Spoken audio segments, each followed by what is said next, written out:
দিলবারের যে আইব্রো আছে না মানে এরকম করে এরকম চাই আমি। আমার আইব্রোটা ক্লিন করতেছিলাম, বুঝছো? বললাম আইব্রোটা ক্লিন করতে করতে তোমাদের সাথে একটা স্টোরি শেয়ার করি।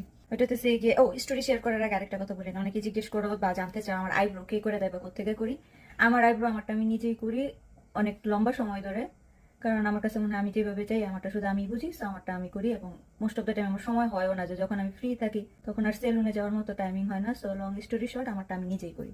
নিজে করার আরো একটা কারণ কি জানো, আমি যখন ফার্স্ট আইব্রো করি বাংলাদেশে থাকতে একবার করতে হয়েছে, এন্ড দেন তারপর মনে খুব সম্ভবত আমি আমার বিয়ের সময় করছি। তো তখন আমি মহিলারে সুস্মিতা সেনের আইব্রো দেখাই বলতেছি কি, ওই যে দিলবারের যে আইব্রো আছে না মানে এরকম করে এরকম চাই আমার আইব্রো। মহিলা আমার দিকে তাকায় বলে, আমি নাহলে এখান থেকে কাটলাম, এই জায়গায় যে আপনার আইব্রো নেই ওইটা আমি আনবো থেকে।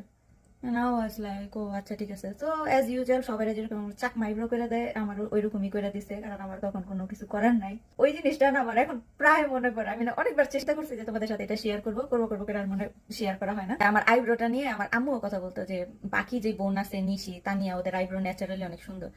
আমার বলতো এই যে অন্য জায়গা থেকে এরকম আইব্রো পাইছে, এটা মানে থ্রেডিং করার পরও সুন্দর লাগে না। আর এখন সোশ্যাল মিডিয়ায় বা যারা আমার পরিচিত ছিল, যারা সবাই দেখি যে আমার আইব্রোটার অনেক বেশি, আপু তোমার আইব্রো দেখতে অনেক সুন্দর।